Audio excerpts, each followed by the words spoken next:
Okay, now we Click on the presentation itself on the screen. Get on mute again.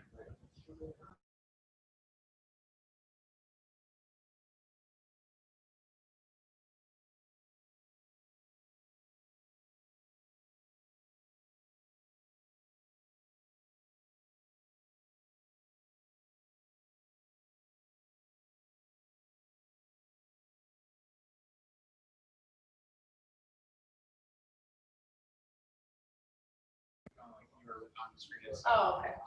So that's why I can't. Okay.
So you can go and stop share, not share.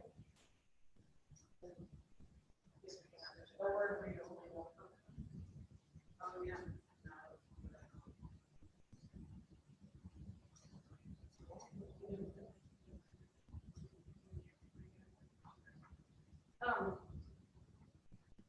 Either way, it was like, oh, which I remember still. And I really think the things that you want to try and I mean, I think that's like if you like something that.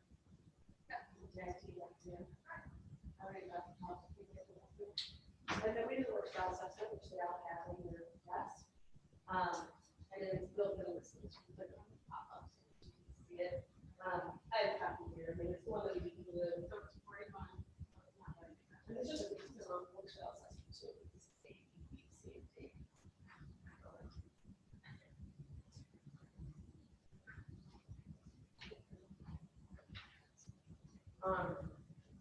So you can see it. And then after they do it, they spend 5 or so minutes, and then we talk about what those decisions are to the program. The next part of it, do. So I have a great way that you can have option benefits and contract benefits, and then I have them share.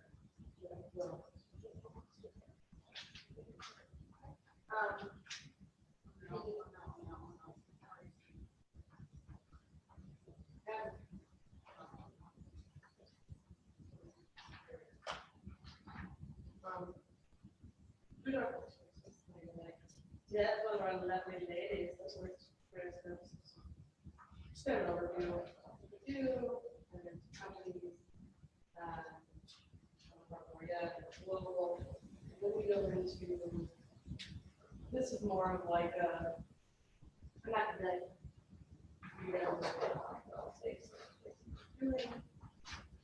but before our alumni go on, we talk about how,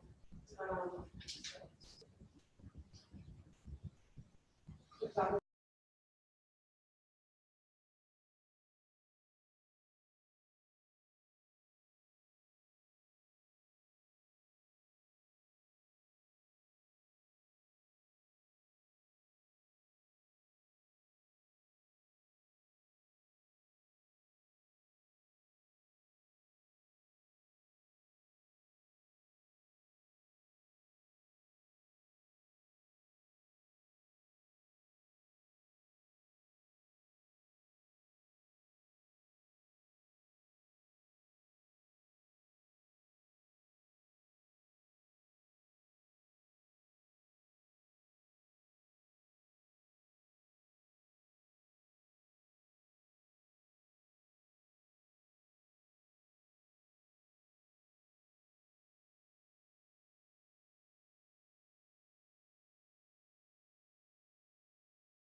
Now, okay, we're ready to roll. All right, hi everyone. I'm Kristen Hodges. I'm Executive Director of Student Services here at Denver College. So welcome and thank you for coming tonight. Nice to see all of you. This is Deb Bosco, part of Internships Services as well. So, all of you guys are interested in attending Pembroke, right? Okay. Let's see a show of hands for culinary baking pastry. Okay. What about business? Business, all right. Any education interest? Patient. Awesome. And then lastly, hospitality. Hospitality. All right. Okay, so today we're going to talk about career services, what our services can provide for you how we Kendall, how we can help support you in your job search, but more importantly, talk about what you need to be successful in your job search. So how do you network? Why is it important to go to school? What kind of skills do you gain and enhance? How do you build a network, and what does that look like, right? I think the big thing, a lot of times when students come, they come to school and they say, I love cooking, I love service, I love working in the field of business, but they don't really know what that's attached to. What kind of jobs they're attached to. So the goal of this session is to talk about what you're interested in and then what kind of opportunities are out there that fit with what you're looking for. Sound good? All right. So moving on, again, here's the agenda, intro, we'll do a network, why you should attend college, work style assessment, finding work in Chicago, overview of career services, some FAB, and alumni panel. So we have 3 alums coming to talk to you guys at the very end of the session today. Okay, so networking, right? Who knows what networking means? Yeah, what's networking? What's networking? Utilizing your professional contacts to further your professional goals. Right.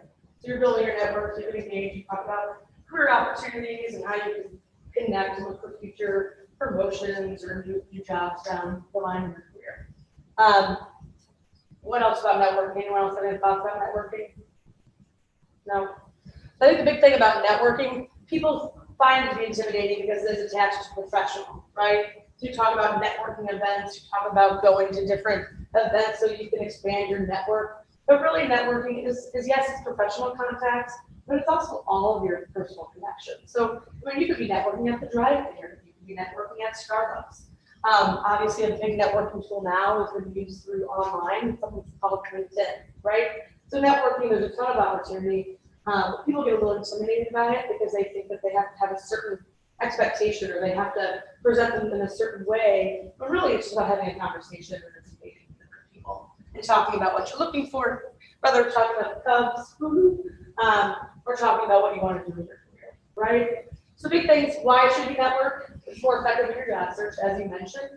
It strengthens and builds connections, right? So you're building new people, you have new connections, you're engaging with, you're expanding your network. It creates future opportunities. You know how I mentioned dry cleaner, they always say you should have an updated resume because you never know if you're in the dry cleaner and you're picking up some clothes and all of a sudden someone said something about a certain company or a job opening. You can introduce yourself and you can say, hey, I'm sending my resume to later today, is that okay? Right? People are always looking for new hires. They want to have those connections.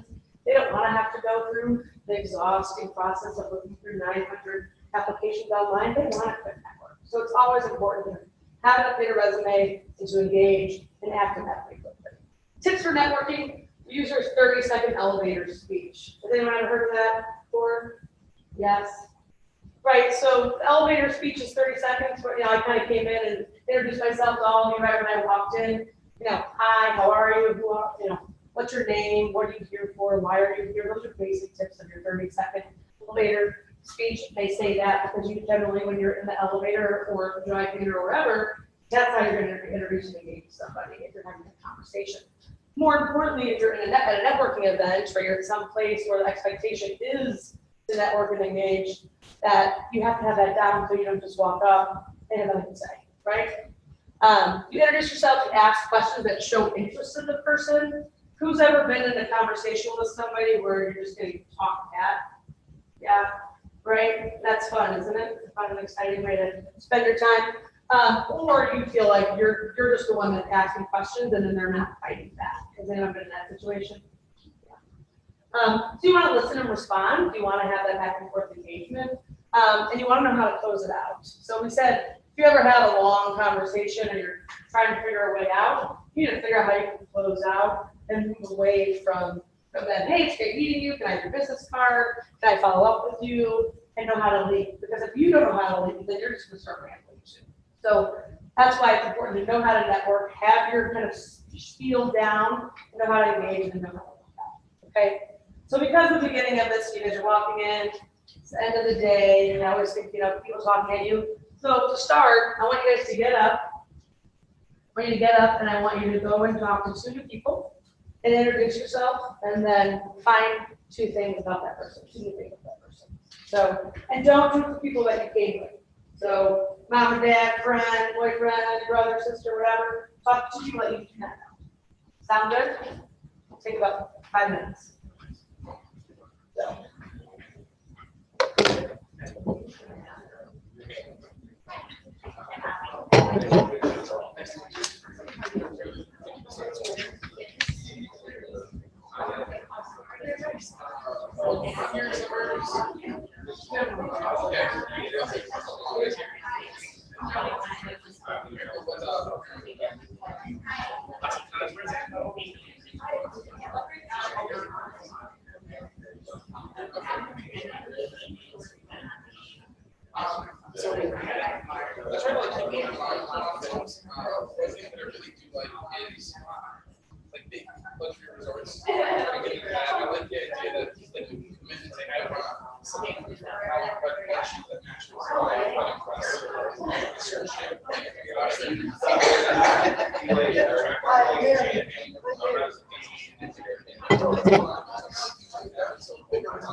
Hey guys, did you hear?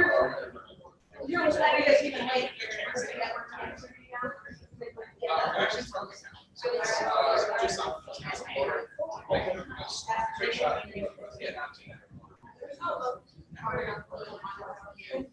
No, definitely not. No, for me, it's about 12. Today, you take that long. Take that long. Like, every class, 2 hours, 2 hours, 15 minutes. I actually have my last portion. I'll be graduating. So I'll be January. And then I'll be excited. Let's see how it goes. This is what we're doing in school, though. The transition. So,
but then how do I decide something?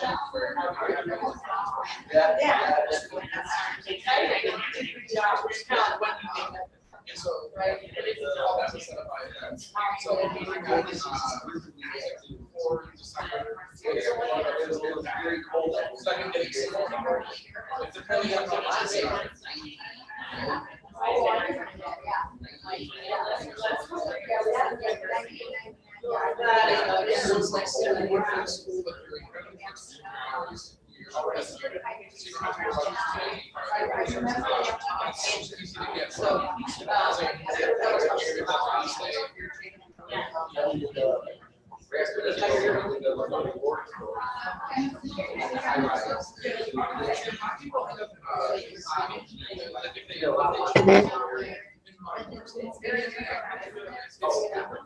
right, one more minute, guys. 3 more seconds. You did? No way. Oh, yeah. That's cool. Wow, you bet. Right next to me. Yeah, I did that. Excuse me, over here. It's expensive.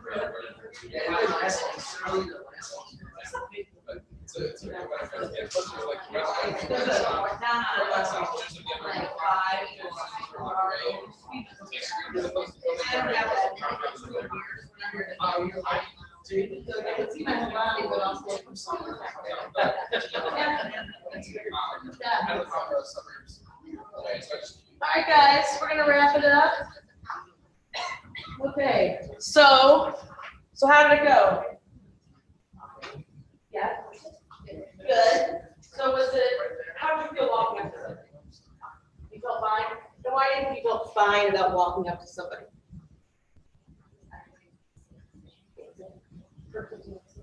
Yeah, so everyone was in the same position, right? So there's a little bit of less intimidation factor when you say, this is what you're supposed to do, introduce yourself and learn 2 new things about somebody, right? You have that expectation versus walking into a crazy, busy networking event where you're like, oh my God, who am I gonna talk to? How am I gonna talk to somebody? And walking in a room, I don't know anybody.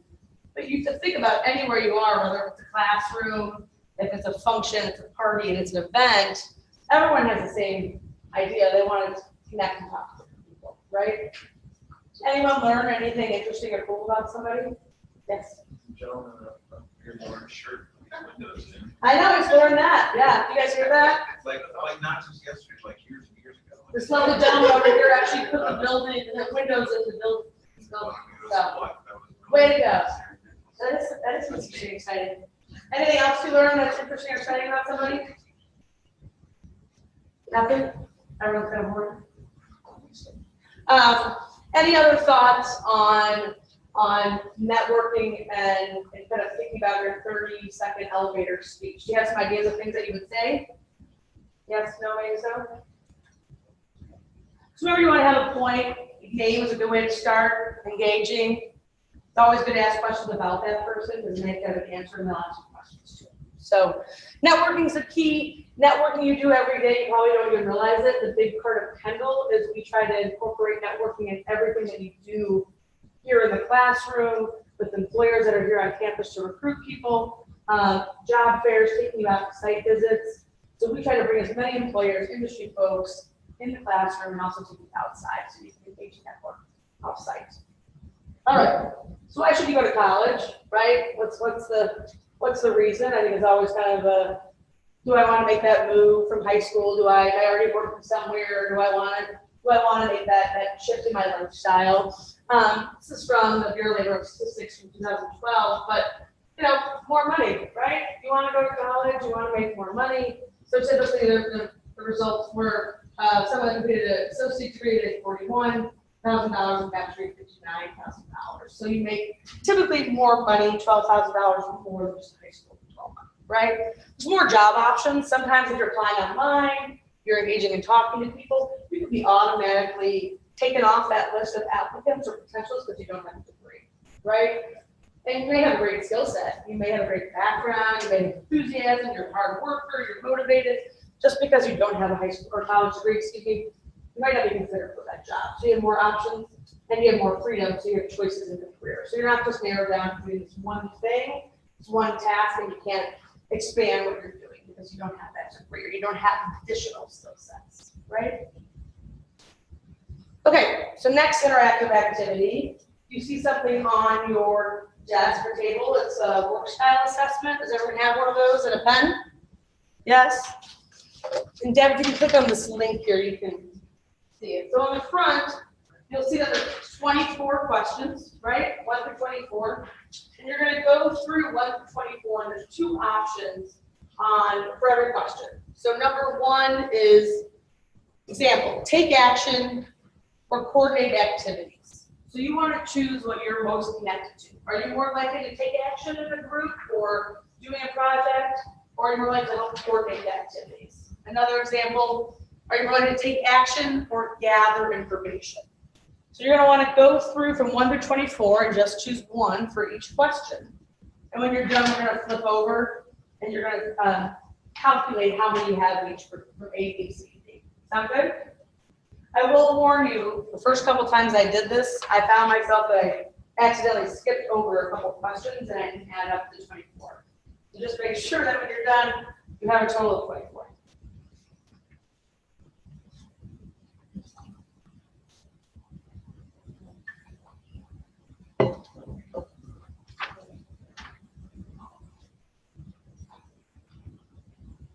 And I know sometimes people think that they don't know which one to choose because they don't feel connected to either one. Just choose the one that's close, like you. Are you gonna do it too? You don't have to do it too.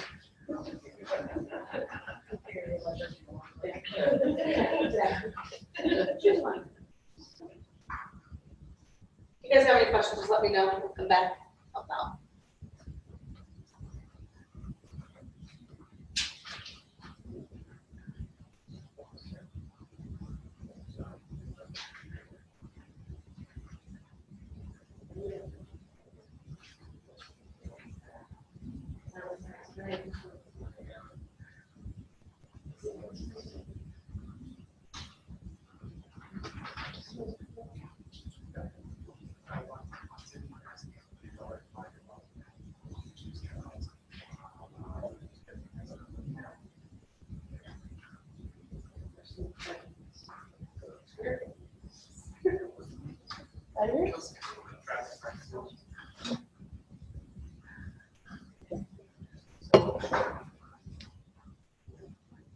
I don't know. Dodging the sun. I think it's fine. I don't think it matters. It's still gonna put me in the eyes. Not squinting at you guys, I'm just squinting at you. Oh, yeah. Ooh. Be closer. How's everyone doing? Good? Still working?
How's everyone doing in time?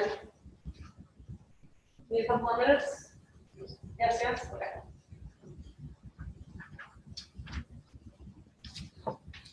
And I noticed that on the back it says A, B, C, D.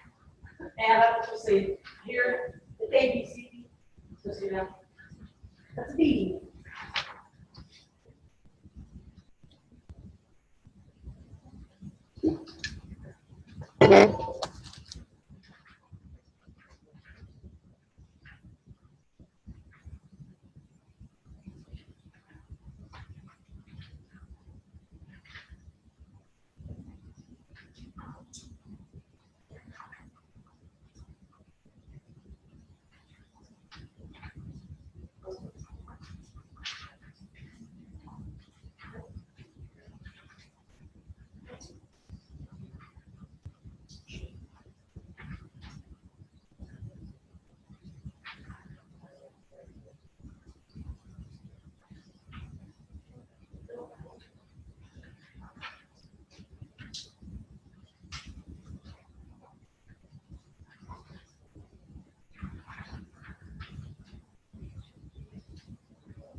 Well, I think it's also kind of natural.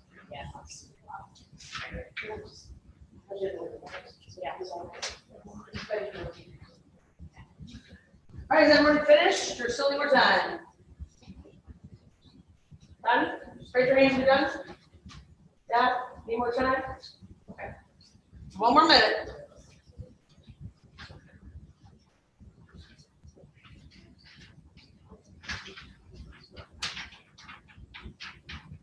While we're waiting, if you guys have finished, you want more water or snacks, now is your time.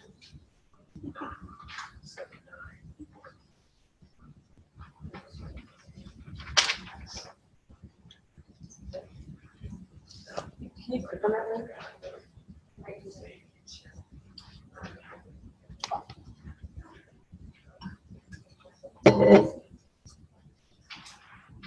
You guys can hear it. I did it. My assessment. How accurate I am. That's interesting. Nice. Yeah. It's also, I think, important to show people how they perceive you. Oh, yeah. I mean, that goes without it's interesting. Is there some things like content where you're doing a table and you ask people to come up with why, words distract you? Yeah. Those and kind of limit the, which ones did you that nobody else got, which did everybody else get, which you didn't? You know, which ones did you get? Yeah. Where your heart's critical. Yourself. Yeah, right. Okay, good. Done? Okay, so everyone's finished? Okay. All righty, so how did you guys feel about completing that? Was it hard to choose one or the other, or did you feel pretty connected to one or the other? What? Yes, you felt connected to it, or you felt kind of hard? Felt connected, yeah. I know some people felt like in the past they had a hard time choosing between one or the other because like I do both. And I was just telling her that is typical. Sometimes you are going to be doing both because generally in the work environment or school or wherever you are, it's lots of different styles. But generally speaking, you always have one that you're most connected to. Okay, so flipping over to the page, how many of you guys were in group A? The focuser self-starters. Raise your hand. All right, a couple. How many were B, the relators or enthusiastic? Okay, a couple, you bet, all right. How about C, the integrator finisher? All right, awesome.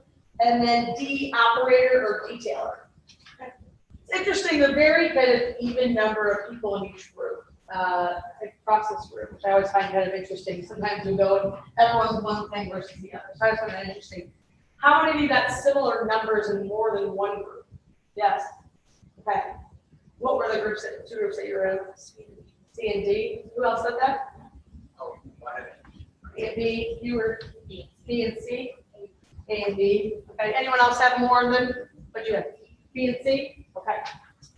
Yeah, I think it's interesting. As I said, you kind of have to flex your style a little bit sometimes. So you might be both things. But if you go through A or the focuser self-starter, you know, it says you like to focus on what is the core of what you're doing, what's the task at hand. You manage by directing, so you want to give out those orders to people and tell them what to do and how to do it. Is that true for you, A's? Yeah, I understand. I'm part A as well. Your managing style is authoritative, again, because you're wanting to be directive, so you want to make sure that you're telling people what to do and how to do it. You want to be productive, so you want to move forward, you want to get stuff done, you want to accomplish a task or a goal, because remember, you want to know what the task at hand is, okay? You follow a strong leader, so if you're someone, you want to have a leader that you're motivated by, you're driven by, you're excited by, right? You work well with clear goals, that you want to have authority, we already mentioned that, and you learn best by doing. So getting in there, doing it, figuring it out. You A's, did that sound about right? Okay, yeah. Give you a little awareness of yourself as you're going through it. I always find that kind of interesting as you're going through assessments, like, oh, yeah, that is me, right? Okay, so B's, again, you like to relate on to whom, right? It's about the people. You want to know about the big picture. You're concerned with teamwork, so you want to make sure that you're working as a team, you're driven, you're motivated by working as a team. Your managing style is democratic, again, going back to teamwork. You value participation, you want to be flexible, you focus on the group, you want to be involved, you want to have influence, and you learn best by observing and participating. Again, it's about that cohesion, that group love, that teamwork, that efficiency. Those are relators and enthusiastic. Then you move into C, integrator and finisher. You want to understand the why, right? So why are we doing this? Why is this happening? Has anyone ever had a project in school or a task at work where you are C, like, why are we doing this? Ask those questions. Yeah, is that how you are? I know in plenty of meetings that I'm in, there's plenty of people that always ask that question. Like, explain the why, because if there's no reason to why, I don't want to do it, right? You're concerned with innovation, so sometimes C's get a little bit overwhelmed with people that are like, hey, we can do this. We can just have this exciting new activity or event or sell this item. That makes them a little bit uneasy. You manage by planning, so great planning. What's their timeline? What's their process? You want to be self-reliant, so they want to be, what do I have to do and how do I have to get, what do I need to know to get something done? You value questioning. You focus and input. You want a time to assess, so you don't want someone just to come in and say, hey, you got to do this. Let's do tomorrow. You want to have that time to kind of process, assess, and look at something before you move forward. And then you learn best by listening. And if you're an assessor, you want to assess something, you're going to learn best by listening. And then lastly, the operator or the detailer, you want to understand how. So how does it work? How does this function? How is this going to help our business, right? You want to know details. Your preferred roles are monitoring, analyzing. You are concerned with documentation, so you want to make sure that you have a lot of documentation so you can review. I had a great DE or operator on my team for years, and whenever there was a very long policy manual or something that she had to look for and make sure it was accurate and check and balance, I would always give it to her, because she would review every last bit, and then she would give me the highlights of what she wanted to get back. And he did the three most important things, right? You manage best by controlling. You're systematic. You want to be accountable. You value compliance. You follow policy. So you want to kind of know that box you can live in and those checks and balances. You focus on procedures. You want to have boundaries, and you learn best by repetition. So a lot of those operators, you're doing the same thing on a consistent basis. How do you guys feel, all you different groups? Does that sound about right? Anyone feel like, oh, that doesn't sound like me at all? No? Well, that's good. Okay, so now the exciting part about if you are certain groups, what are some potential job opportunities that are connected to better, what's so fun here? Just because she's more of the, you know, like she's previously considered a special education. Okay.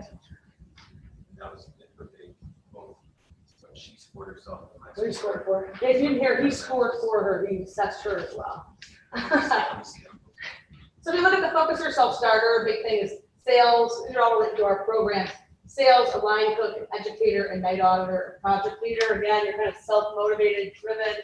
You have a goal to achieve. How are you going to accomplish those things? You're self-motivated, and that's the key. As you said, you're looking at group A, right? You want to be productive and you want to move forward. Relator and enthusiastic, you know, guest services agent, a talent developmental officer, account manager, and event coordinator, right? Again, we mentioned teamwork, the people, success. It's about working together and about having a goal that you all are kind of trying to achieve, not by yourself. Integrator, finisher, business developer, marketing assistant, special education teacher, and personal financial advisor. And lastly, operator, detailer, data analyst, procurement, inventory supervisor, pastry cook, and operations manager. So some questions that I get quite a bit are pastry cook versus line cook. And sometimes what I've heard, and we actually have a pastry chef in the back who's an alum, but pastry is very detailed, right? Specific. It's a science and a math because you have to follow a recipe. So whereas cooking is a little bit more, you can add a little bit of this, a little bit of that, it's a little bit more creative. So that's where you'll see a little bit of a difference in personality or work styles. Right? Any questions or thoughts on the work style assessment or things that I can help clarify? Is it helpful? All right. So now this says finding work in Chicago. And I think the big thing is finding work anywhere. In Chicago, but a lot of times people look for a job. They're overwhelmed by looking for a job. They don't know where to start. So they're applying for everything that they see in the newspaper, online, they're talking to everyone, and they're not really dedicated or thoughtful about what they're applying for, or they have no idea where to start, and then just get stalled. So who here is actually working right now? Okay. Who's looking for a job? Okay. Who wants a great career after they're done with college? Yeah. Okay. Who has a job now they're looking to make a move? They want to do something different. Right. Anyone want to share where are you currently working? Back behind you. Where are you working? Okay. How long have you been there?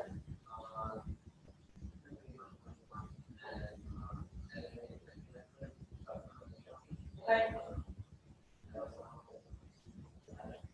You're trying to get into this inside now. Good.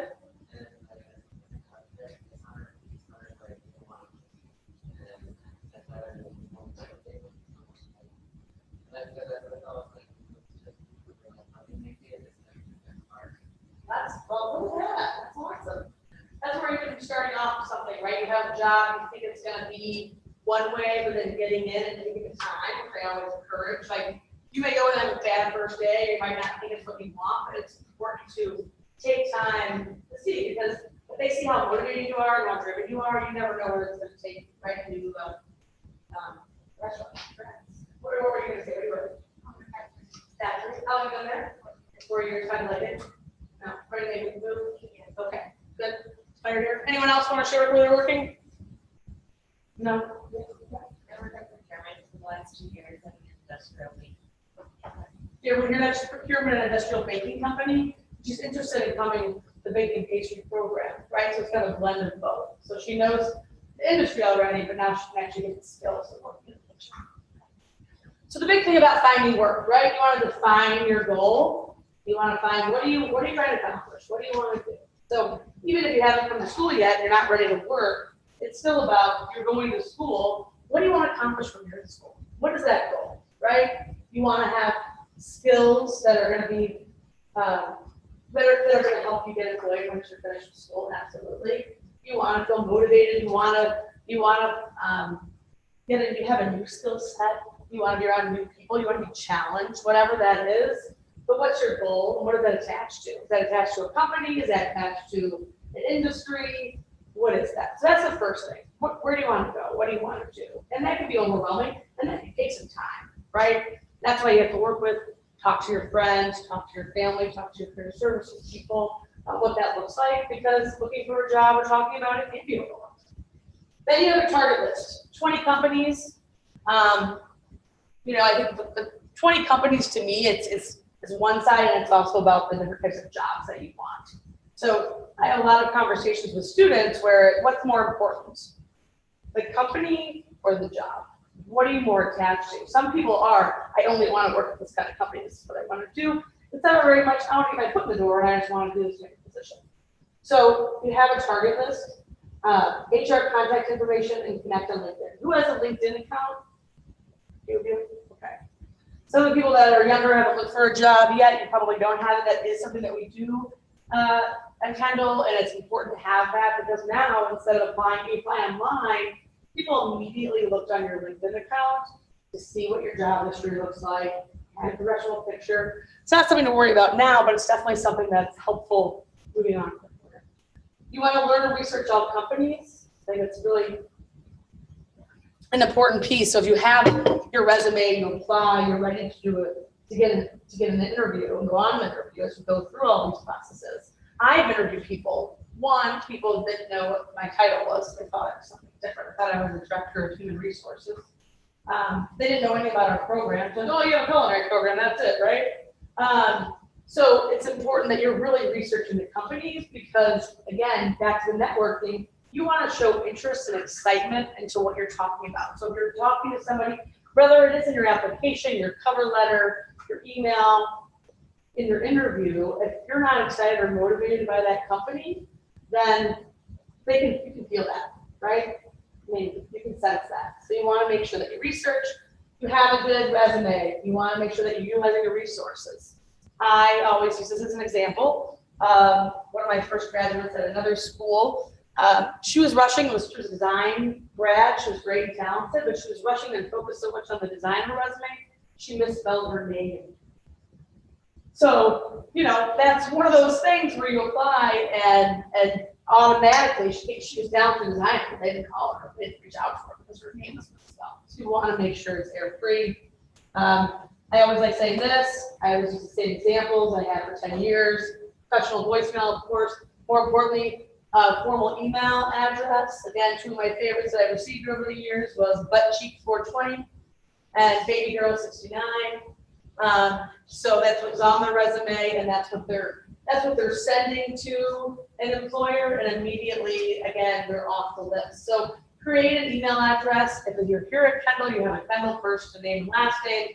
You also can set up something through Gmail or whatever else. It's a professional email. And it's another way to brand yourself, right? You want everyone to say, hey, Kristen Hodges, Kristen Hodges. If it's some random word or whatever, you have no identification. They're not going to know who they're writing back to. Again, network, right? Involved in clubs, organizations, different things. Luckily at Kendall, there's lots of opportunities to be part of volunteer activities. You know, the Chicago Gourmet happens every year in September, so we have a lot of hospitality and culinary students that will participate, so they get exposure to industry, and they're also getting work experience. I just become a job search wizard. Sounds kind of cheesy, but it's true, right? Some grads back there can probably talk about that too. Checking internet sites, following up. Best thing, if you find a job that you love and you're excited about it, you want to make sure that you're talking to someone. Maybe you know someone that works there, right? Maybe someone at your school or has a contact so they can help follow up once you apply. And then lastly, interview, professional attire, pretty copies of your resume, follow up. Make sure you send a thank you. I prefer handwritten, but an email is fine too. So these are those important things, which again, if you're not looking for a job yet, but this is also helpful all throughout your education here, because you're going to be doing each of these things while you're here at Kendall, right? You're going to be challenging goals to do those things. Any questions on this? No? Now we have one more exciting activity for you guys, talking about resumes and other things. So FABs, has anyone ever heard this before? FABs, yes, I do this, FABs. So to identify yourself, this is also help with networking, and it also helps when you're writing a resume or you're writing a cover letter. So facts about yourself, accomplishments, and then benefits, right? So what's a fact? I mean, a fact is that I work at Kendall College and I've been here for 6 years, right? An accomplishment. What have I achieved since I've been here? What's an accomplishment that you've done or achieved, right? And the benefit of why they should hire you or why they should bring you on. So I'm going to give you guys a couple minutes to come up with one fact, one accomplishment. Accomplishment could be like you won, best staff member of the month. You got acknowledged for your hard work. You got a promotion. And then benefits. So what's your skill set that's going to help contribute to whatever the goal of the organization is? So give you a couple minutes, come up with one fact, one accomplishment, and one benefit, and then I'm going to have a couple of you guys share. Make sense? Questions, thoughts? No? All right. Bye. Really? Cool.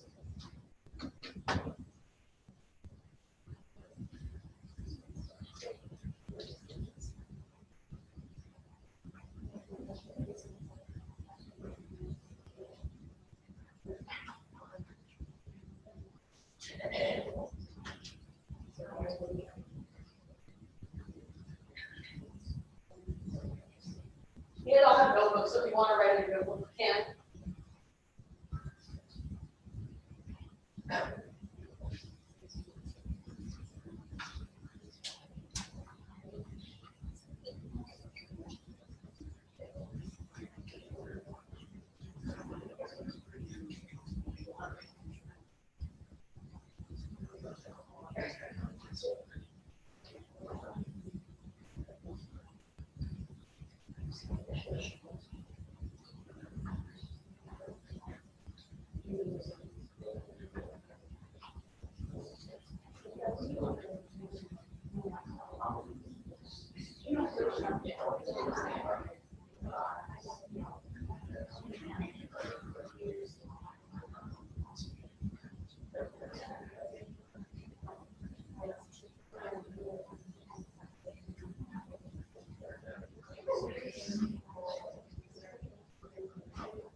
How's everyone doing on their fads? Anyone have any questions or any help?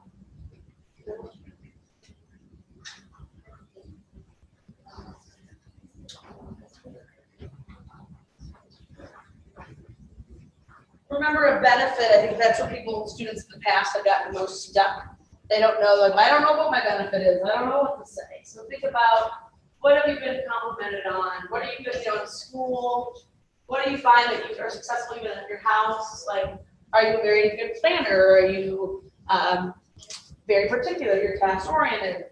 What are those things that are beneficial? Are you friendly? Are you engaging? Are you helpful? Are you service focused? How's everyone doing? You got it? Okay. Show the benefits.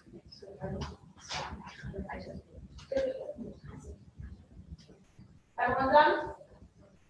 Yeah? Okay. All right, so fabs, how'd it go? How was it?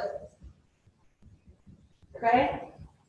What was the hardest one to come up with, the hardest one to create? Accomplishments. Why is that? Because I was thinking about sort of thing on this year. Your support, yeah. So, but not because she has accomplished anything, but I guess at this age, Right. being young, it's hard to think about. When I think about accomplishments, you want to tell them prospective employers. Right. That's high school. Right.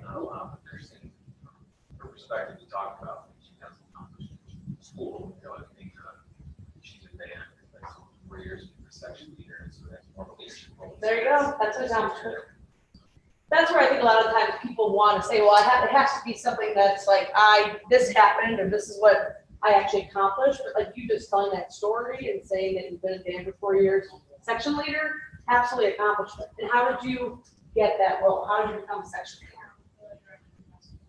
The director asked you, but what did you do? What did you actually do for them to ask you that? What do you think you did with that?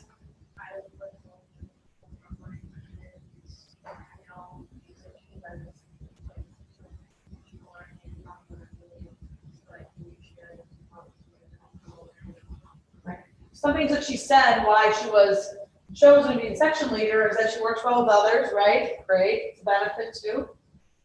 She knows music really well, so she can also help train and guide other people with that. So she has the knowledge, the product knowledge to share. What was the last thing that you said? You're a hard worker. She's a hard worker and she's motivated. So those are all those things, absolutely an accomplishment. Okay. Who wants to share a fact with me? Because that's something that I think that's a little bit easier, if you will. Who has a fact they want to share? Yes. I'll share my whole thing with you. Yeah, let's hear it. Go for it. So my name is Catherine. I recently graduated from University of Kentucky in May. Congratulations. Thank you. My accomplishment would be graduating a double major in 4 years. Wow. My first major was in human nutrition, and my second major is in global studies. So I definitely believe that both of those majors will benefit me in the culinary industry. And global studies has given me a lot of education when it comes to global cuisines. And so I believe that it makes me very creative and innovative in the kitchen. Well done. That's great. Absolutely. Having the double major, having that kind of expanded knowledge because of her degrees. And then also coming in, you're interested in culinary, you said. Yes. So having that and then coming into Kendall and then getting that practical skill set of working in the kitchen, it's a great combination, right? We're very international school. We're very focused on internationality. And we're also focused on the nutrition piece. So great blend, great example. Good job. Who else wants to share their whole thing? She took the plunge. Anyone? How about over here? Is that something you want to share? Maybe? Over.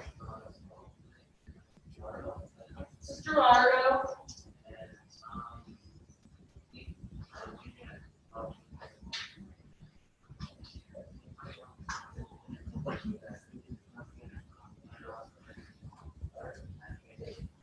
It's straight A's, which is awesome. That's a great accomplishment.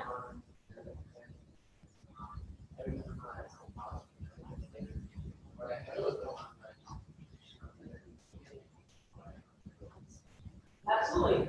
So he said his benefit is that he looks at the big picture, right? He looks at the big picture, he thinks, he processes it before he acts, right? Give an example of something like that, you've done?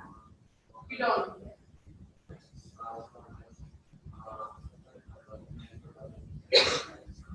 Okay.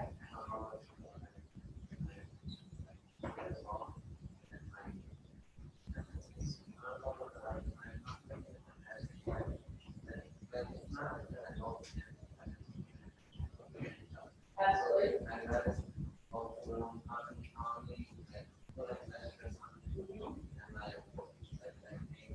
You're coaching him, right? Right. That's great. I mean, that's a good example of, right, instead of screaming and being angry, you take a minute, you rather coach, you rather have that conversation. Obviously, that's what you look for in a leader and your coworker. Someone just constantly yelling at you all the time. How are you going to learn? How are you motivated? You're not. That's a great benefit because you want someone to spend that time to coach and guide you, to improve you, to kind of do the right direction, right? Anyone else want to share their path before we move on? No? Yes. My name is Matthew Grossman. I've had leadership training. My accomplishment is I've been Eagle Scout in 2014. Is I've been going. Great. That's good. Congrats to you. And that's a great benefit to add to an employer because you pick up things quickly, right? And that goes back. What was your work style example again, too? Were you A, B, C, or D? B? D? Okay. Right. And that's something where that was this little systematic process, too. So that's interesting. That's good. Anyone else? All right. You guys should take a look back at the sunset right now. It's pretty awesome. Just want to check that out. It's good. Okay, so career services. So the whole reason why you guys are here today is to learn more about your career, where it can take you, what you can do, what that looks like, and then learning more about our career services team. So we actually teach professional development. Here's one of our lovely instructors right here. So we're teaching that class as part of the curriculum, and that's really about preparing you for your internship and then your career. So talking about resumes, cover letters, interviewing, networking, in culinary, doing something called a stage. Has anyone heard that term before? So I'll think about it almost as like a volunteer opportunity in the kitchen, right? So you're going in and trying to figure out what kind of place do you want to work? Do you want to work in a high value, fast paced, or slow fine dining? There's similar things in the other programs as well, but that's more about volunteer activities and an event or networking activity. Okay. We also oversee internship for school credit. It's required for you to actually do an internship to graduate. Right? We're preparing you and then going out and you're working 400 hours over 3 months. We have a great network of employers. We bring on employers on campus quite a bit, but that is where you're getting a hands-on full-time experience in the kitchen, in the school, at a business, in a hotel, restaurant, whatever it may be. We of course help people on finding jobs once they graduate in their field of study. With part-time jobs, you can work here on campus and then also out in the community.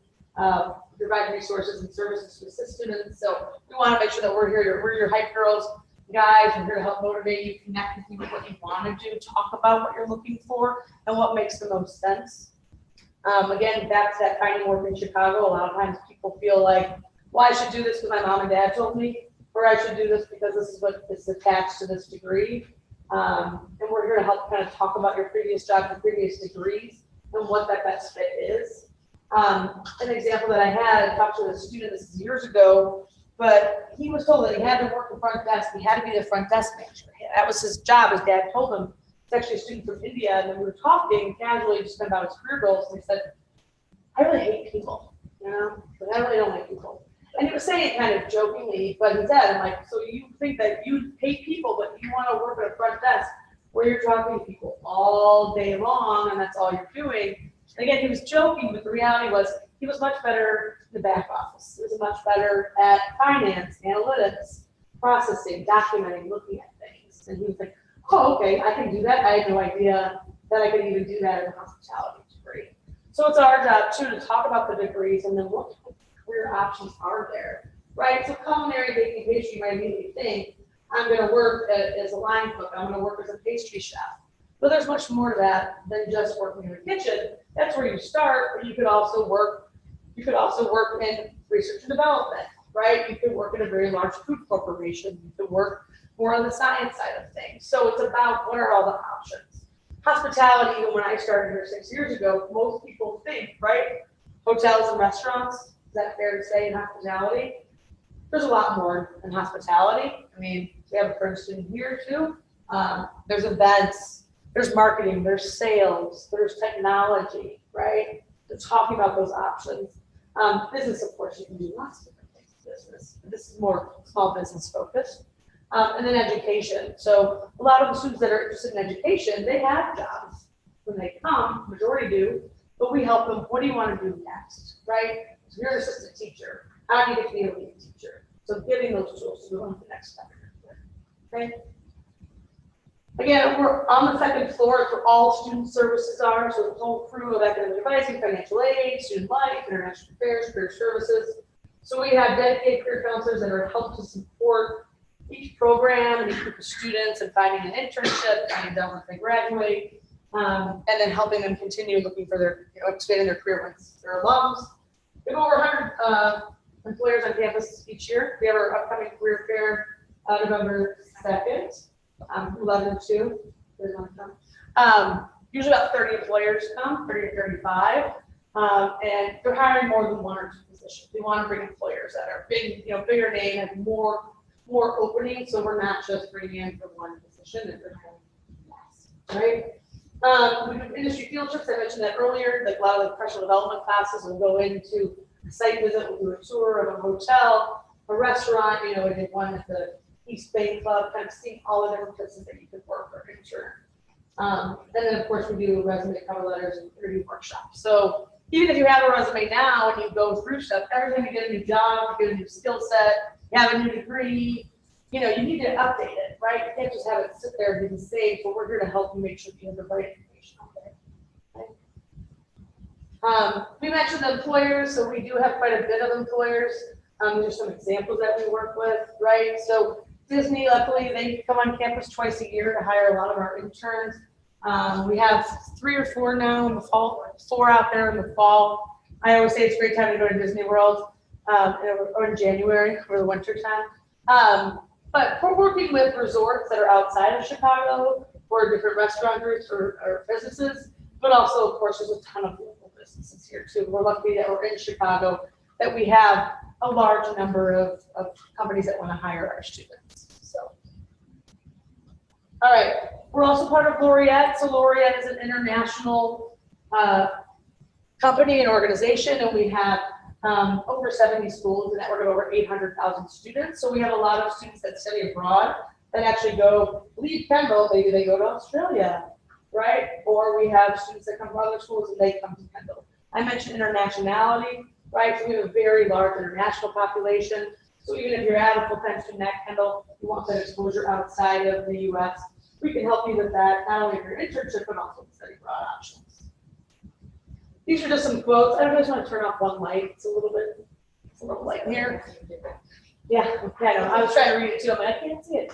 So these are just some examples of different recent alums that have some quotes about what they said and why they appreciated Kendall, what they learned. You're actually going to hear it live from the crew back there in a couple minutes. But this is one of our international students from Kazakhstan, and she moved to New York, and she's a brand ambassador for Tiffany & Co. Right? She was a business student, and that's exactly what she wanted to do. Kind of scattered.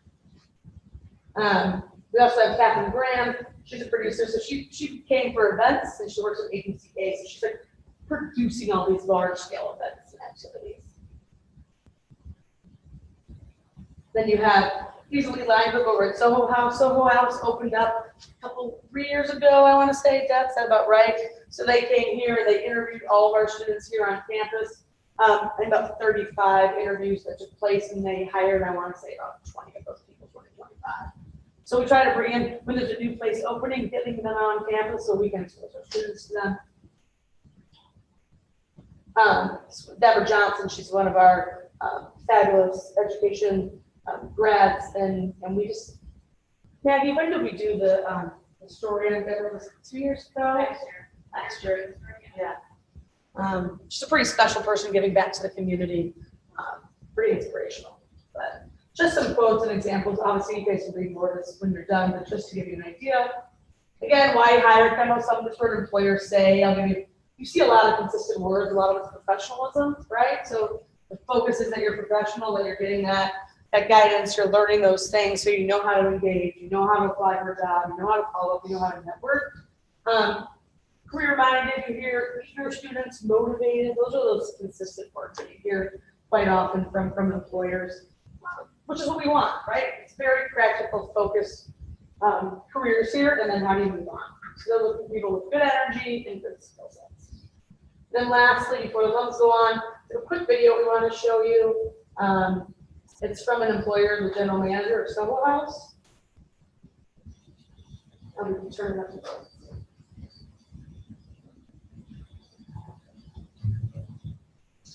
Oh.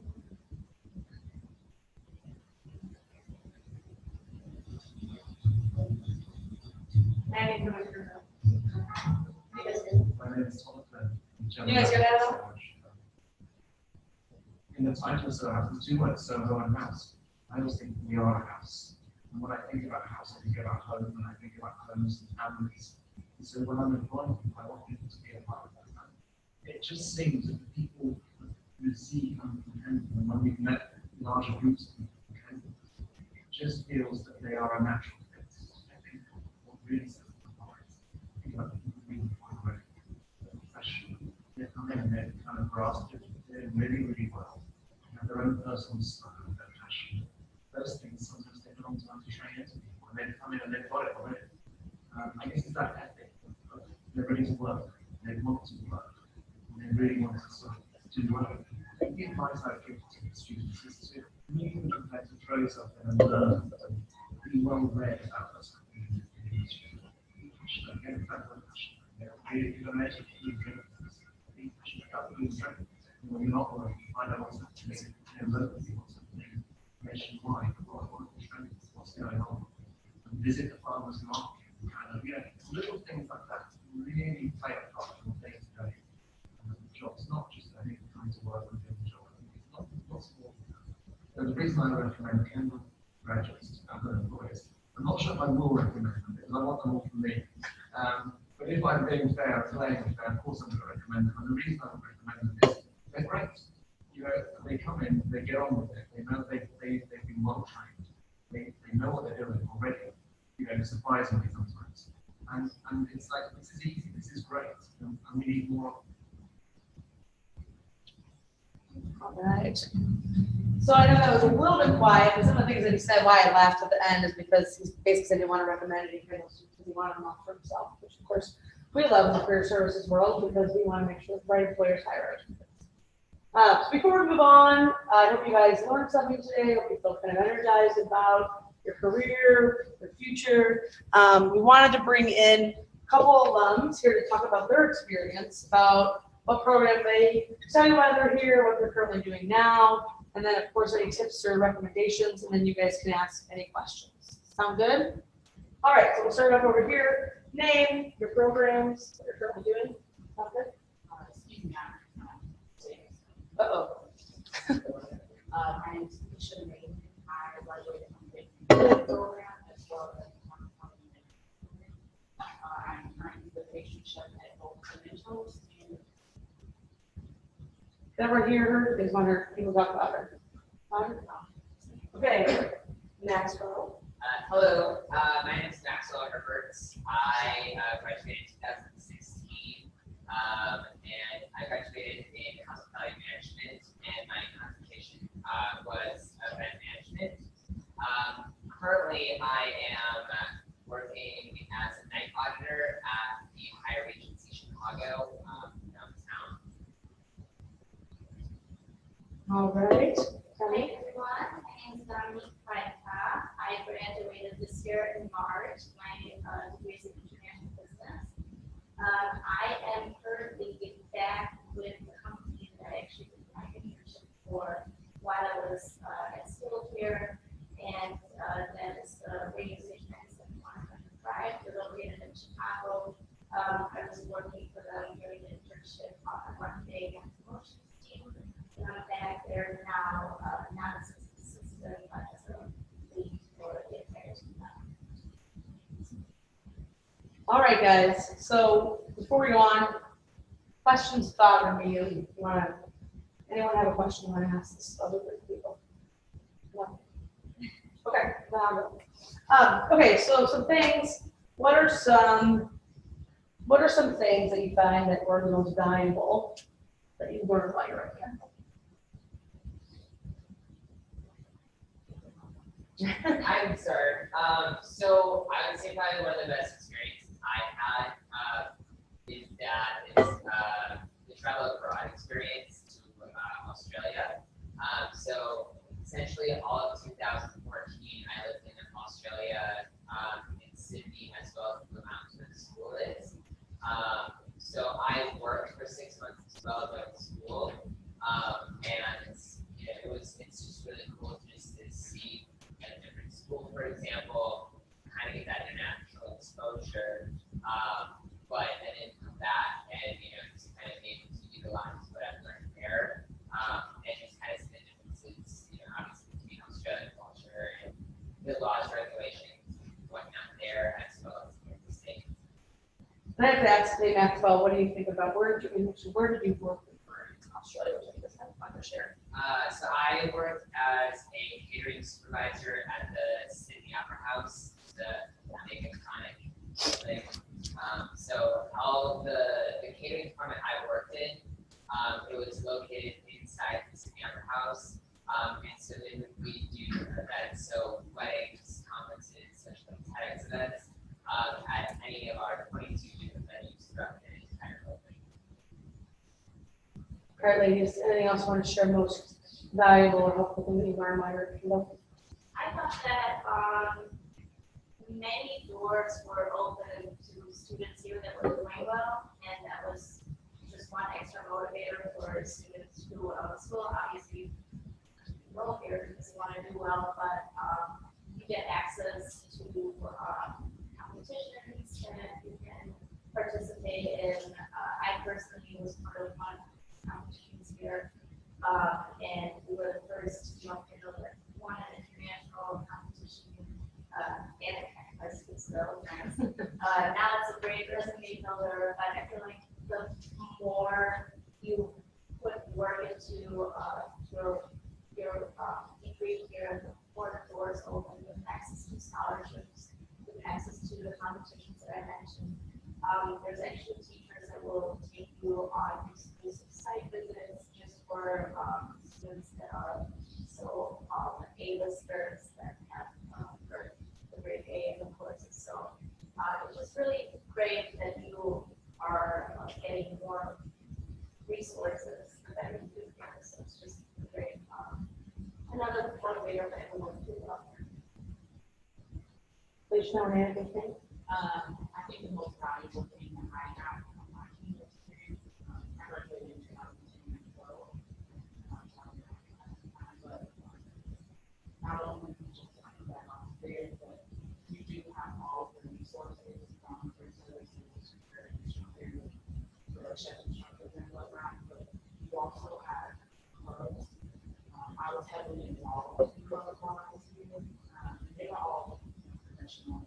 And they were extremely saving country, and I was able to put some of the things that I learned in my team experience at the conferences. You got to travel and you meet so many different people, and then you see people. So it's that networking, getting ahead of people. I can tell you right now, my boss went to people. Never had been in a day in my life until I walked through the door. So everywhere you go, at first when I got here, I thought it was a little exaggerated, it was going to be a university, but no, seriously, everywhere you go, will be one person. So that means a lot. Yeah, I did 6 people at my hotel. I worked for like And I think I would say that, because alums went through the program, so they know the skill level that the students are coming out with or graduating with, they're going to go out, they're going to reach out to career services or the students directly and say, I want to hire you because I know your skill set, right? I know your skill level. But I always find that interesting too, especially like 6 and then move on. When we were in Evanston, up until 2004, then we moved here in this location. So that's the question. I have two things, I guess, maybe we could address this. If any of you are not from Chicago, when you talk about the transition to one of the largest urban areas in the country, and what that's like if you work from an urban area, and what that adjustment, that transition was like for you. And then also, if you could talk a little bit about, and I know this would depend on the program, obviously you're all in the program, but I guess my vision of it is there's less, I would think, for example, if you're an hospitality manager or you're pursuing culinary arts, that a lot more of the training education is obviously hands-on, but it's also in the classroom. Many more hours than, say, if you're going to, studying psychology in Northwestern, and a lot of the work is done on your own, and studying and reading and preparing for tests, writing papers, things of that nature. And if you talk about maybe like a day in the life, a little bit of based on your perspective on the program that you were a part of, talk about what it looks like. Yeah. So first, we'll talk about, we have two folks, you're from Chicago. Two folks that are outside Chicago, so first answer that question, and then we'll go to that. That's a great question. So I'm from 30 minutes north of Green Bay, Wisconsin. So, so you guys might be, I want to sound like my hometown. And I graduated like 75 years.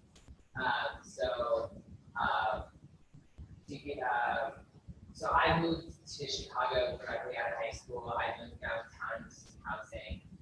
My parents are so scared, but for me, I was just very excited. But obviously, it is a transition just from a different city. However, obviously here where the school is, where housing is, nor do I believe that anyone would put you in a bad situation. So there is never a time that since I have lived here for 5 years now that I have felt unsafe, I guess. And so in that idea, I don't have a car anymore. I just use the train, I use the buses, I got my car from home. And it's great. And I'm in a car payment for the home. But it's so reliable that the CTA, you can get anywhere essentially with it. So I think that was my biggest transition. I realized was like knowing what trains to use, what buses I should take, and whatnot. And they're completely reliable, completely safe. And so it's a lot easier than I think. We do have housing, so we have lots of students that are not from Chicago area that live there for the first year, and then we have dedicated RAs, right? So they're there to help support. There's a little nice little community of 160 students that are on it's not here on Kendall campus, but it's in a location where all campus students are. So like first day, we're all taking the train together, we're all taking the bus together. So making it more really a collaborative kind of team homey feel. So I don't want to add something to that. Yeah, I actually made a move from Germany to come over here. I had a little different background than most international students have, just because before I started at Kendall, I already lived here for 4 years, and worked as a here for 2 years, and then I got my associate's degree at a community college out in Skokie. But either way, I feel like as an international student or even as a student that's not from the Chicago area, one of the big advantages of Kendall is that there's just a majority of students that are not from here. So the sense of community is just very strong because everyone is coming from a different background. Everyone is kind of seeking that interaction and contact with other people. So there's just a really strong sense of community, and there's always someone who wants to hang out. There's clubs here. There's even an international club. There's just very different students, and everyone wants to be together here and hang out and have a good time. And obviously also go to school.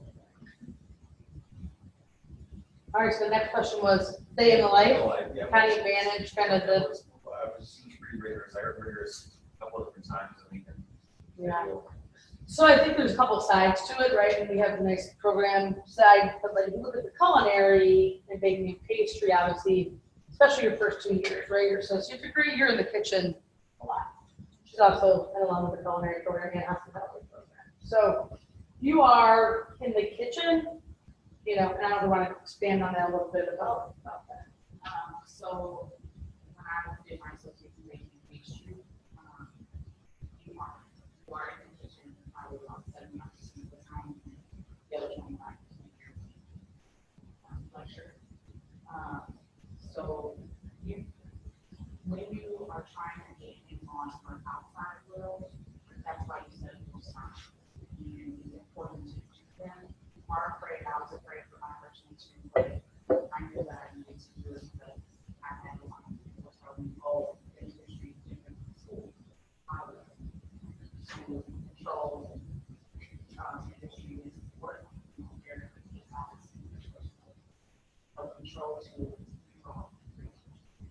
So I signed as much as I could to color myself at the time. So my associates still a stage, which I no, stage has professional students as well, serving, bartending, bartending, in a host, working on all.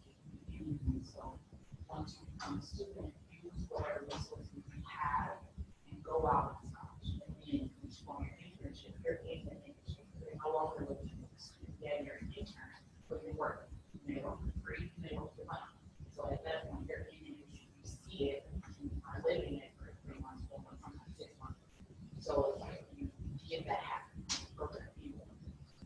How often is it typically one time at one place and move on to the next, or is it multiple days? It depends on where you're trying to go. Most restaurants will have massage one night, for like a service. Some restaurants, one restaurant I know here in the city will have massage program. It's unpaid, massage program. Hotels will do the same for a day, and it's usually, so massage is more like you're practicing evaluation. So you're watching the company and they're watching how you work and mix well with everyone. Hey, Felicia, I'm gonna ask you a question. I know you're sick, sorry. So it's important to do it, especially during your service, during your schooling. Once you go out on your internship, it helps. And how often? I massage maybe once every 2 months or so in different restaurants. If I went to a networking event, I met a chef here or someone there, I would just shoot them an email and say, hey, I would really love to massage. Kind of like a doorway, to see what the industry is like or what the company is like. We can reach out to there. You never know, you will come across those people. Deb, I don't know if you want to add anything else about staging. So I teach professional development classes for culinary industry. The chefs want our students to come out to, like Alicia said, it's a great opportunity for the students to see if this is the right fit. You know, when you say your internship's 3 months, and you've had a commitment to make mistakes, say, oh, I thought I really wanted a restaurant, but I actually had to go to hotels or country clubs or whatever it may be. So the stage gives the student the opportunity for your internship to go out there and see if a company chef, their environment's a good fit for them. And we do encourage them to go out on multiple ones. And as soon as you get addicted to it, you want to go out multiple times as your schedule allows. So like Felicia said, if you did something, maybe go back, you can go back to the same place multiple times, establish a relationship with that chef, with that kitchen. It's a really nice, big place, a really nice career for students. Or you try different things. So you get students say, I want to try a restaurant, I want to try a hotel, I want to try a catering. By all means, we want them to do that. How many hours a week? Classroom or lab? I mean, I would definitely, I guess, then I'll kick that over to you. You can give the breakdown. It depends on the quarters if they're in, so we work on the quarter system. We try to get the students in the kitchens right away the first quarter, what we call the first block for culinary and baking industry, to get them in there, get them excited. So I would say probably the first part, about half of the time in the year, the first quarter, and then it kind of depends on where they're at in the program. Obviously, when they get deeper into the program, there's more time in the kitchen. We have a cafeteria, so our students are actually serving or actually producing food for faculty, staff in breakfast, for lunch, for dinner, in the restaurant that you ate at, those are the students that are going out now in January for their internship. They spend time, it's very conference.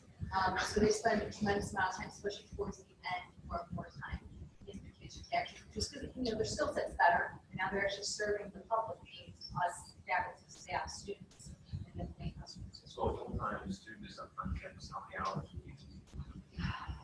Ballpark, I know there's a I would say, if we're looking at getting ready to graduate, they are here 5 to 6 days a week, and that's their choice. They have a little flexibility with the schedule and culinary. They're serving lunch service or dinner service, and their schedule will run from 8 in the morning. If they choose to go with lunch service, they'll go 8 in the morning till about 3:30, and then there's one day a week there's a classroom class, sustainability. If on the night shift, and then they would come in probably to 2 o'clock, they took about 10 o'clock. So we try to accommodate for students, but we also want to keep it even. Dominique, Maxwell, anything you want to add about day in the life? And I also want to make sure that we have an education student here just to talk a little bit about online classes too. So. I mean, so for hospitality, I think this is similar in a sense. I would argue that on average, you'd have 4 or 5 classes that would be 2 times a week, 2 or 3 times a week, and each class would be like 3 hours or 2 hours or so. Obviously, so I would say when I was on campus, I was here 3 times a week, probably like 6 hours a day, and that's without studying or the studying time of my online classes. I would say that if I had to put an exact number, I would probably put 50 plus hours maybe. But I also there is less time in some quarters, and then my final quarters, I was working at about like 10 hours a day, 6 days a week. But that's like the quarter before graduation. So obviously it's very different. If I wanted to split it up, I would only take 3 classes that I'm able to, or if I wanted to go all online, I've done that too. So if I had to focus on working, I was able to do that as well. Anything else you want to add, Dominique? No, I think it was pretty similar, Max's experience like mine. And it just kind of depends on the student. You do have the option if you want to make your degree a little slower, you can be full-time at the staff 12 credit hours and be here twice a week. Or if you would like to work a little faster with the degree, you can take more credit hours and take some online classes, but you'll then have to commit to at least having a 50-hour week homework assignments. Everyone tends to think that online classes, you don't have to be present in class and do that class time, but it's actually more time consuming than the on-site classes, just because you are now basically your own teacher. The teacher provides the material online, but you have to read it all yourself, you have to do the assignments yourself, and just put in more time and effort and work into all of this. So, yeah, like Max said, it just, it can be very time consuming, but in the end, it's really up to the student how much time he or she wants to put into this. Yeah, just to add on the online class piece, so if you think about, we're in here, we're in this room, we're all talking, we're engaging, we're doing examples, we're online, you think about everything that you're talking about, you're writing. You're like, I agree with what Maxwell said. And now I'm going to do my APA formatting style and bring in the source. So it's definitely a little bit more time consuming because it's all written, right? You're not just having conversations online. You have the reading, you have follow up, engagement with your classmates, but it's remote. So it's just a different way of are you taking any online classes? I took a couple, not right now. Not right now. Definitely different experience, right? I take quarters, but I was always so you can just, if you do that in some quarters, some classes you can't take. Right. PCE is all on the So, education, sorry. Yes, you have a question?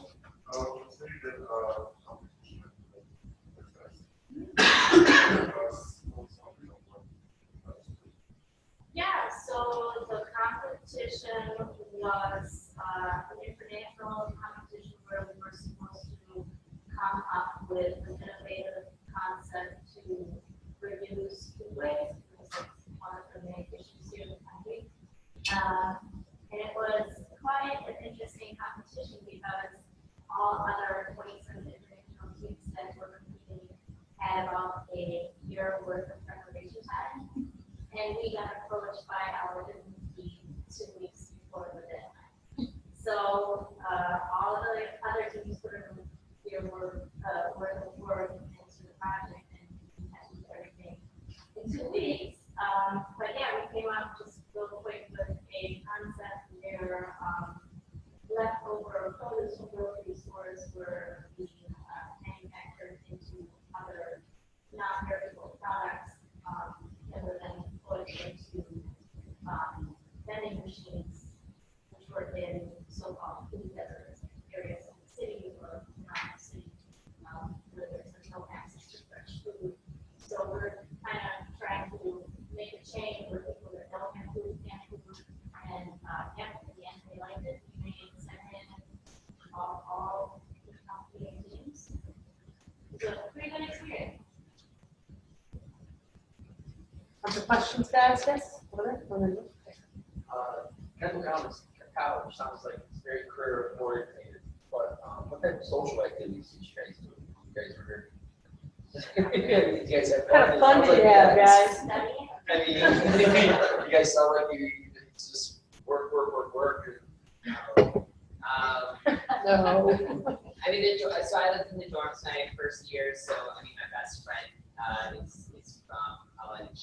So obviously, like, I would say that Kendall has things, clubs, activities going on that are available for all the students, as well as living in the dorms. They have their own activities that they're doing. I mean, I've gone to Cubs games, I've gone to White Sox games. So yeah, it's like they do things here in the yard. It's like have breaks and whatnot, different cookouts. It's a lot. I mean, yes, it's very career oriented, but it's a lot of fun. There's a lot of social time as well.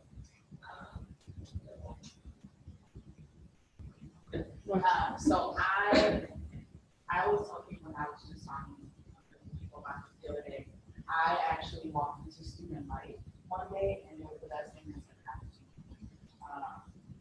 It was a combination of like being in student life at the time and chapel office assistant and our art life. And I in turn became art a lot. But walking into student life, I began involved in every single club. Just because, why not? You're not at a normal university, huge campus with thousands of students. We're a small campus and you see the same, 100 people a day. So we, our at the time allowed us to have as much fun as possible. So it was walk around and dress up in a funny costume. We walked around and dressed up in a funny costume. It was handing out roses. We handed out roses on Valentine's Day. It was just popping popcorn at 3 p.m. every day in the student lounge. That's what we did every day. So we had the opportunity to have a normal college life. And even going to the dorms, a lot of people are like, oh, I don't live in the dorms. A lot of people who did live in the dorms came in on top of the dorms. And had parties and there were not like that, but like RA hosted parties and they had RA activities that they hosted for their student boards. So it was always something, game night or movie night or just like random cookouts that people were having in the rooms and on campus as well. Like we had a chili cookout every year or something. So there's opportunities to have fun. It's not just about school is more important, but we still had a great time. And it was all culinary oriented, hospitality oriented. So we tied in everything we learned every day to activity.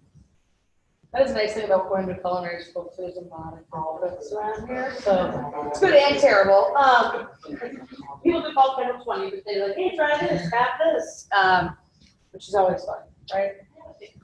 And if it's study, kind of, we have a workout place out here too. Yes, fine. I have a few questions. I'm wondering where the dorms are located. Dorms are located like Jackson and Wabash, so it's kind of, East Jackson. there you go. Thank you. Next student here. It's a town block of apartment stand. You're right smack dab in the middle. We have like 2 blocks east Michigan Avenue, 1 block west 10th Street. Mhm. It's a great place. Yeah, it's a good Right location. on our downtown. And how long have you been there? I actually was in housing for 2 quarters, helping out with the culinary campus. Okay. A lot of my friends are there, so I spent quite a few time, quite a few nights just chilling on the couch, watching whatever. I went over there and watched the Right. Olympics. Had some grandiose time. Yeah, I'm wondering what the average age of the culinary program is. And I will be part of the accelerated culinary program, so I know that's probably a little bit of a higher age. So. Yeah, I mean, I have to look at accelerated versus this. It's the average age of our students in general, like that is about 24, but there's ages, it's like this. Like we're not necessarily a traditional school where it's like 18 to 22, so I say 24, but our accelerated, I mean, it varies. Accelerated can range anywhere from about say mid-20s all the way up into their 60s. Mhm. Yeah.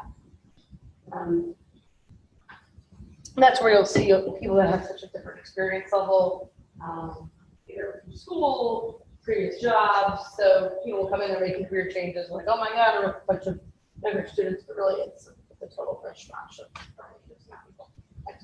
Yeah, I was just wondering if I could get more information about the career fair. They said November 2nd. Sure. But we can have later. Yeah, absolutely. So we try to do, we always want to invite Kendall students and alums, but we also encourage other students from other colleges to attend as well. And of course, people that are interested. So happy to send that information registration link. But I always feel enrollment too is a great way to bring in students and say, here's some companies and organizations. So members can love it too. Other questions? Yes. I know there's an accelerated program for the culinary arts, but is there an accelerated program for the meat industry? So For making history, right now there is not. However, if you have your career ready, then obviously, we have to check with the registrars, yeah, we wouldn't necessarily sell you, but we have to go, we have to show all the classes, right? With culinary and baking industry, it's very, what we call lockstep, you have to take these 4 classes before you move on to the next, versus if you look at business or hospitality, you kind of pick and choose based on your schedule, but with culinary and baking industry, you have to take intro classes, including get to the advanced, and you have to take, so the difference, the benefit would be that you would have a lighter load. So instead of 16 credits, you have to take 12. And they have a little bit of flexibility, but again, a lot of it is just, there's a lot of flexibility. Yes. So if you're like if you're started, you're making history, is there a way to go without the entirety of the programs, or is it just the entirety of the goal? You should ask. So the first quarter, which they're it's great to know which one, but the first quarter, particularly those 2 programs are very similar. So culinary students are required to take baking history, baking history is required to take culinary, so we're melding classes together because it's really important that the 2, even though it falls under the culinary program, it's very segregated. So that's something that we are changing so that you can take those basic classes. These are the basic gen ed. So we have about a quarter to try. You do have students that they get to the program going, well, I really like savory more than baking history or vice versa. And it's not a bad transition. And me being my background is culinary, I always say that makes me really good culinary baking history person. Both. They're more well-rounded than more opportunities. So it's never, we usually have a few students that just switch partway in your program, not one student had honestly said, gee, I wasted my time. There's truly value to doing, to delving into both. The important thing, and we always encourage us to have fun with fun. And if it doesn't feel right, we're gonna help you find what feels right. And there's opportunity too, when working with enrollment and working with us, about how you can do some shadowing, you can be in the classroom, you kind of field work light, right? So baking and pastry, very much more methodical, recipe, science, math, right? Culinary, a little more creative. I mean, obviously you're on your feet and working hard, but you're doing consistent, cuts and things like that. So it's really about what are you connected to and where do you see yourself there. But I think it's good to kind of get a feel of the kitchen, and get exposed to it as well. Student stash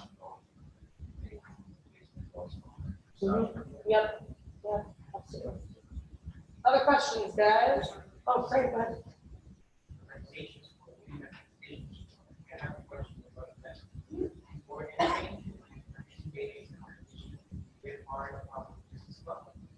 No, I was not actually, all the students that were selected by the team, to be on the team to participate, it was based on performance in class, which is another thing that ties back to what I said, is to do well in class, just open source for you to be able to do things like that. Yeah, it is, they're doing this annually, it's the, James McGuire International Business Competition. You're welcome. Other questions, guys, before we end? We go watch the Cubs win. Anything else you guys want to share, right? Little tips or recommendations or final thoughts? Really? Tips, network, use your resources. If you meet someone, keep their business card on hand. If you are a student and they know someone, it a lot of people are like, no, it absolutely is who you know for the most part. Most of the jobs that I've been fortunate enough to get is through knowing someone, or going to school with someone. And so that's what I appreciate it for. The English networking opportunities that you have here benefits you way beyond So just a quick thing, kind of playing off the business cards. So everyone's got a business card, and everyone's gonna give it to you. And I mean, my wallet probably double or triple in size of the George business card. scans it. So there's always great apps on smartphones. So check to see what you have. You can take a picture of the business card, and it'll catalog it in your phone, bring it all down so that we have like a digital logger. And you don't need to. Yeah. So make sure you have that. Plus, sometimes not everyone has enough business cards to give away. That's awesome. Good tip. I need that. Nice little stack. Yeah, I was saying, stacks on it. Can you export it to Excel? Oh, sorry. What I was gonna say is just, don't, I know, Kristen laughed at me now, but when I was in school, I said that I was never gonna work in a hotel. And now I am. And I love it. So like, look out for change and like, don't like sit or don't not be open to it. That's a big thing that I kind of wish I would have realized earlier. Good tip. Yeah. Absolutely. Honey? Branding, what you mentioned earlier, that is something that's really important, and it makes a really big impression, positive impression on anyone who meets in the professional world. Have your resume ready, because you never know when there's someone that would want to have your resume for an opportunity. Match the layout of the resume with business cards, even if you're not in the professional world yet and don't have that title that everyone else has on their business card, just put something there that you're interested in. Like if you're enthusiastic about marketing or about anything, just put this as your title. It'll make a really good impression if you connect with some professional people and they hand you a business card and you can just give it a list back, even though you're just a student per se. So just be ready for opportunities and things, be ready, business cards, resumes. final questions? Well, guys, thanks so much for coming tonight, spending time with us. Hopefully you learned some things you feel excited about attending Kendall, for learning more about options in the career. If you have questions or thoughts for me or for beloved alums, we'll be here, so feel free to come up and ask. But thanks again so much. Go Cubs. Oh, sorry. Sorry, Bon. Bonnie, now it's your guy. Actually, no. I have my two assistants over here that are, if you guys want to see more of the campus and want to come to get a tour, it's lovely ladies back there. Well, we'll show you. Thank you, guys.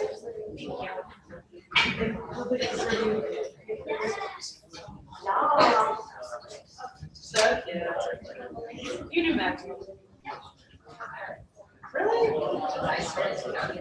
Cheese.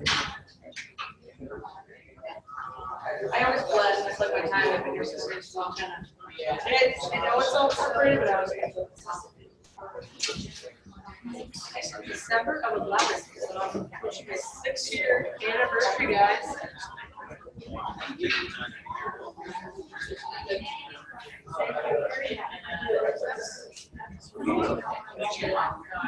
Good job. So we'll be tomorrow for Texas. What are you going to do?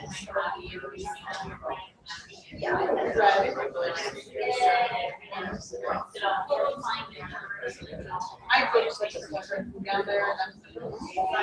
It's been awesome.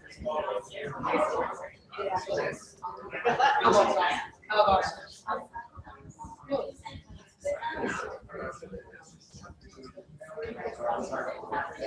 you just did the marathon. Congratulations, dude.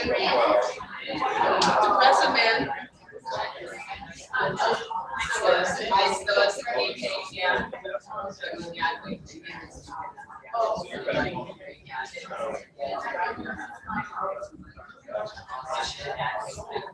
That's impressive. Congrats. Great.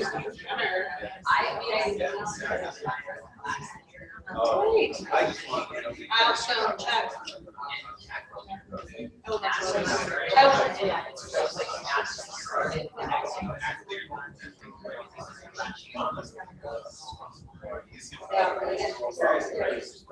I heard the wedding last week was awesome. It's the day of last. Yeah, they said that was awesome. I know that's right. They said that it was like, he was great, you guys were great, food was great.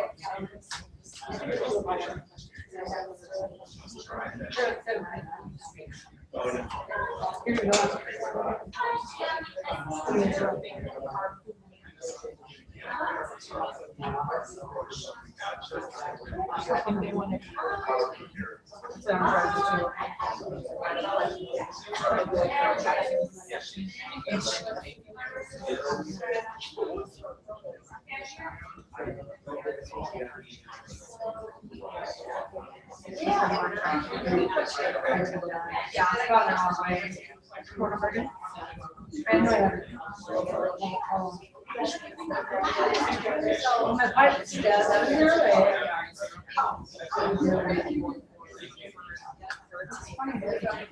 it's funny because